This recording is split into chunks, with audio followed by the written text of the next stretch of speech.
Bread pakoda, bread cutlet मार्केटसारखे जर घरी बनत नसेल तर ही रेसिपी पूर्ण पहा। इथे आपण एकदम बाहेरून कुरकुरीत आणि आतून मस्त असे टेस्टी ब्रेड पकोडा बिना बेकिंग सोडा वापरता घरी कसं बनवायचं ते पाहणार आहोत। जर रेसिपी पूर्ण पाहिला तर तुम्हाला नक्की कळेल की आपण जेव्हा घरी बनवतो तेव्हा मार्केटसारखी टेस्ट का येत नाही या ब्रेड पकोड्याला। तर अगदी स्टेप बाय स्टेप मी तुम्हाला सांगितलेलं आहे। याचबरोबर आपण बनवणार आहोत चटणी, ज्यामुळे या ब्रेड पकोड्याची टेस्ट एकदम दुप्पट होते। तर सुरुवातीला आपल्याला लागणार आहे तिथे उकडलेले बटाटे। तर मी इथे अर्धा किलो मीडियम साईजचे असे बटाटे घेतलेले आहेत। उकडताना काय करायचं आहे, आपण जेव्हा कुकर लावतो त्यामध्ये ना बटाटे धुवून फक्त ठेवायचे, पाणी अजिबात घालायचं नाही आहे आणि फक्त वाफेवरती आपल्याला हे बटाटे उकडून घ्यायचे आहेत। म्हणजे मोठ्या कुकरला 3 ते 4 शिट्यांमध्ये बटाटे छान शिजले जातात। म्हणजे जर पाण्यामध्ये डायरेक्ट उकडवलं तर बटाट्यांमध्ये भरपूर पाणी शोषलं जातं आणि जे स्टफिंग आहे आपलं ब्रेड पकोड्याची ती एकदम असं ओलसरपणा होतो, त्याला ड्रायनेस येत नाही आणि मग आपली ब्रेड ही सॉगी होतात। त्यामुळे बटाटे उकडवताना ही गोष्ट नक्की लक्षात ठेवा। आता बटाटे हाताने करून घेतलेले आहेत व्यवस्थित। तर आता पुढे आपल्याला काय करायचं, यासाठी आपल्याला लागणार आहे चटणी, म्हणजे ठेचा बनवायचा आहे। तर तो बनवण्यासाठी आपल्याला इथे लागणार आहे काही साहित्य। तर बघा, 1 चमचा मोठा धणे घेतलेले आहेत, अख्खे धणे घ्यायचे आहेत आणि सोबत 1 छोटा चमचा जिरं घेतलेला आहे। थोडीशी कढीपत्त्याची पानं घ्यायची आहे, त्यामुळे चव खूप छान येते।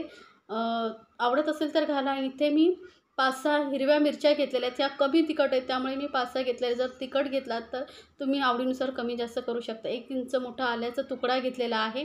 10 ते 12 लसणाच्या पाकळ्या घ्यायच्या आहेत। लसूण कमी आवडत असेल तर कमी घ्या। आता आपल्याला काय करायचं, ह्या आल्याचे बारीक तुकडे करून घेऊया, म्हणजे वाटायला सोपं पडेल। आता आलं आणि मिरचीचे मी तुकडे करून घेतलेले आहेत। मिक्सर जारमध्ये हे सर्व साहित्य घालून घेऊया आणि पाण्याचा अजिबात वापर न करता आपल्याला मध्ये मध्ये चमच्याने मिक्स करून हे असं जाडसर असं वाटून घ्यायचे। पाणी लक्षात ठेवा अजिबात घालायचं नाही आहे। चमच्याने मध्ये मध्ये मिक्स करत राहा, म्हणजे दरदरीत असं वाटलं जातं। तर हे बघू शकता, चमच्याने असं मध्ये मध्ये मिक्स करत मी हे असं दरदरीत असं वाटून घेतलेलं आहे। तर ह्या ठेच्यामुळे ना ब्रेड पकोडे खूप छान टेस्टी लागतात।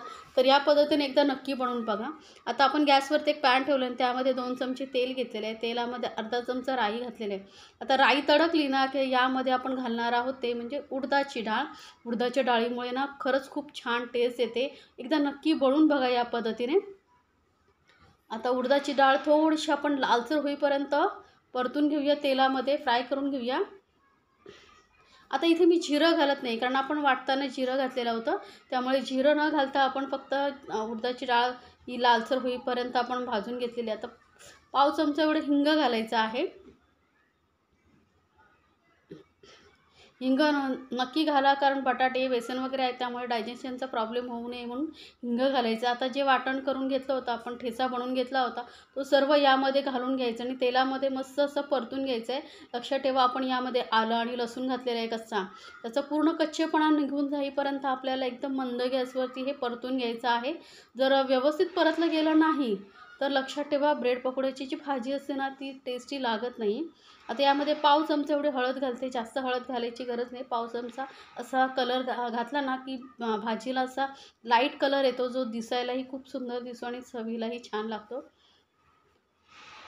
तर आता हळद ही आपण तेलामध्ये परतून घेतली की त्याचा ही कच्चा फ्लेवर आहे तो निघून जाईल। आता यामध्येच मी घालते मीठ।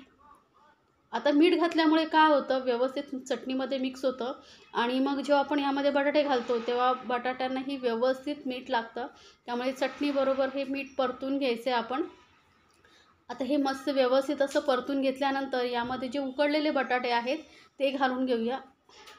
तर सर्व बटाटे मी व्यवस्थित कुस्करून घेतलेले आहेत, ते आता व्यवस्थित आपण मिक्स करून घेऊया। गॅस एकदम मंदवरती ठेवायचे किंवा बंद केला तरी चालेल, कारण आपल्याला फक्त जे वाटण आहे, आपण जे ठेचा घातला तो चांगला परतवण्यापुरतंच आपल्याला गॅसचा वापर हवा होता। तर गॅस मी आता बंद करून घेते आणि व्यवस्थित हे मिक्स करून घ्यायचं आहे बंद गॅसवरती। तर कलर बघू शकता किती छान आलेला आहे, मिक्स करत जायचं आहे आणि खरंच यामध्ये उडदाची डाळ घातल्यामुळे ना खरंच खूप टेस्टी लागते ही भाजी। आता यामध्ये भरपूर सारी कोथिंबीर घालूया, बारीक चिरलेली कोथिंबीर घालून घेते भरपूर सारी। आता कोथिंबीरीचं प्रमाण तुम्ही तुमच्या आवडीनुसार कमी जास्त करू शकता। कढीपत्ता काय होतं, आपण जेव्हा ह्या ठेच्यामध्ये घातल्यामुळे तो व्यवस्थित वाटला जातो. नाहीतर काय होतं, आपण जर फोडणीमध्ये घातला ना, तर खाताना मग तो कढीपत्तामध्ये आला तर काढून टाकला जातो. त्यामुळे आपण ठेच्यामध्ये घातलेला आहे. आता ही बटाट्याची भाजी बघा, किती सुंदर कलर आलेला आहे, मस्त कलर आलेला आहे आणि तेवढीच चविष्ट अशी ही भाजी झालेली आहे. या भाजीमुळे तुम्ही बटाटे वडेही बनवू शकता. आता आपल्याला यासोबत लागणारी चटणी बनवायची आहे. जी चटणी आपल्याला ब्रेड पकोड्याची टेस्ट देईल छानपैकी. तर इथे मी खूप सारी कोथिंबीर घेतलेली आहे, 2 हिरव्या मिरच्या घेतलेल्या आहेत, तिखट तुम्हाला किती हवं आहे त्यानुसार, अर्धा इंच आल्याच्या तुकड्या घेतलेल्या आहे, 1 चमचा फुटाणा डाळ घेतलेली. यामुळे टेक्स्चर आणि टेस्ट दोन्ही छान येतात चटणीला. अर्धा चमचा जिरं घेतलेलं आणि अर्धा लिंबाचा रस.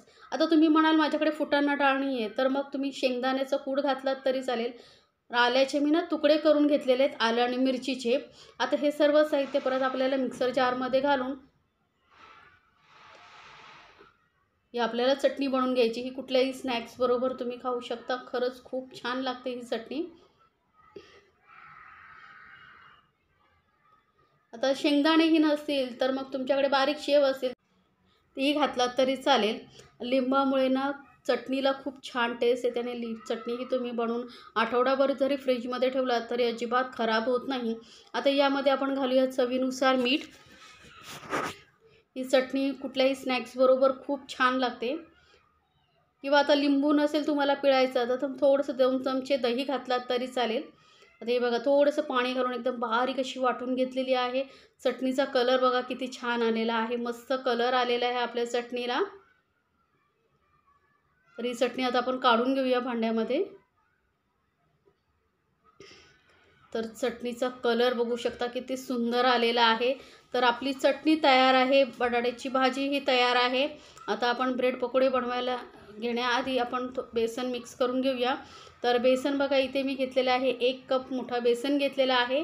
आता बेसनमध्ये आपल्याला बेकिंग सोडा वापरायचा नाही आहे, तर यामध्ये आपण असं साहित्य घालणार आहोत ज्यामुळे आपले ब्रेड पकोडे छान कुरकुरीत होतील. तर ते म्हणजे यामध्ये आपण 2 चमचे कॉर्नफ्लोअर घालूया. कॉर्नफ्लोअर नसेल तर मग तुम्ही तांदळाचं पीठ घातलात 1 चमचा घालायचा तरीही चालेल. पण कॉर्नफ्लोअरमुळे खरंच खूप कुरकुरीतपणा येतो आणि जास्त वेळ कुरकुरीत हे ब्रेड कटलेट राहतात. थोडीशी घालूया हळद, अगदी लाईट कलर येण्यासाठी थोडीशी, पाव चमचा एवढी हळद मी घालते.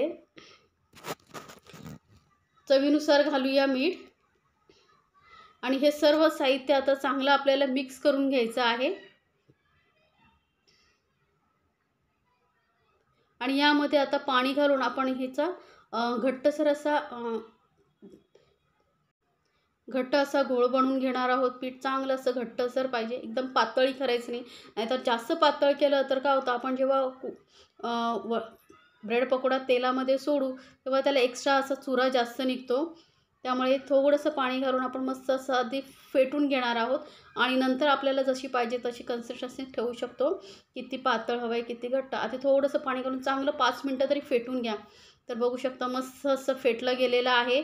अजून थोडा वेळ आपण फेटून घेऊया. काय एकदम स्मूथ असं पडतं आहे, म्हणजेच आपलं बॅटर जे आहे तयार आहे. एकदम स्मूथ असं पडलं पाहिजे आणि कुठल्याही गाठी गुठळ्या राहिल्या नाही पाहिजे. आता बेसनचा घोळ बाजूला ठेवूया आणि आपण ब्रेडवरती ना चटणी जी बनवली होती ती लावून घेऊया.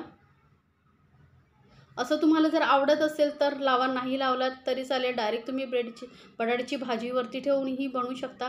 पण यामुळे काय होतं, आतमध्ये चटणी लावली का टेस्ट खूप छान येते. त्यामुळे या पद्धतीने नक्की बनवून बघा.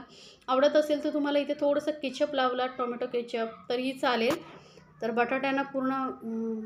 बटाट्याची भाजी दोन्ही स्लाईसवरती मी ठेवलेली आहे आणि त्याच्यावरती दुसरे स्लाईस आपण ठेवून हाताने हलका प्रेस करून घ्यायचं, म्हणजे व्यवस्थित चिकटली जातील. जेव्हा आपण फ्राय करू तेव्हा सुटणार नाही. आणि असं ट्रायंगल आपल्याला याला त्रिकोणी कट करून घ्यायचं आहे. या पद्धतीने बघा, दिसायला खूप सुंदर दिसतं. तर असेच मी सर्व ब्रेड बनवून घेते आणि आपण नंतर जो बेसनचा घोळ बनवून ठेवला होता त्यामध्ये हे ब्रेडचे कटलेट जे आपण बनवून घेतले होते ते व्यवस्थित डिप करायचे पूर्णपणे आणि एक्स्ट्रा जे पीठ आहे ते काढून घ्यायचं आहे. आणि तेल चांगलं गरम मी कढईमध्ये करत ठेवलेलं आहे. तेल चांगलं गरम झाल्यानंतर त्यामध्ये हे ब्रेड कटलेट टाकायचे आहेत. ब्रेड पकोडे आणि एकदम मस्त असे कुरकुरीत होईपर्यंत दोन्ही साईडने आपण तळून घेणार आहोत. गॅस इथे मध्यमवरती ठेवायचा आहे. एका वेळी जेवढे कढईमध्ये व्यवस्थित तळले जातील एवढेच आपण याला हे कटलेट तेलामध्ये सोडायचे आहेत, म्हणजे त्यांना व्यवस्थित पलटायला वगैरे आपल्याला जागा मिळाली पाहिजे. तर दोन्ही साईडने आपण हे ब्रेड कटलेट मस्त थोडासा हलकासा लालसर कलर येईपर्यंत, असं सोनेरी कलर येईपर्यंत तळून घेऊया. तर बघू शकता किती मस्त असं टेक्स्चर आलेलं आहे आणि खरंच खूप छान लागतात हे ब्रेड पकोडे चटणीबरोबर. व मस्त टेक्स्चर आलेले आणि कुरकुरीत एवढे होतात ना की तुम्ही याच पद्धतीने नेहमी बनवाल.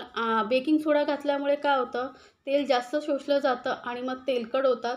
त्यापेक्षा बेकिंग सोडा न वापरता जर कॉर्नफ्लोअर वापरलात तर बघू शकता मस्त असे आपले ब्रेड कटलेट तयार होतात. आतमध्ये टेक्स्चर बघू शकता. भाजी व्यवस्थित भरायची, नाहीतर काय होईल आपण जेव्हा खाऊ तेव्हा फक्त ब्रेड लागेल. म्हणून व्यवस्थित भाजी भरून ब्रेड पकोडे बनवायचे आहेत. तर ही रेसिपी तुम्हाला कशी वाटली मला कमेंट्समध्ये जरूर सांगा.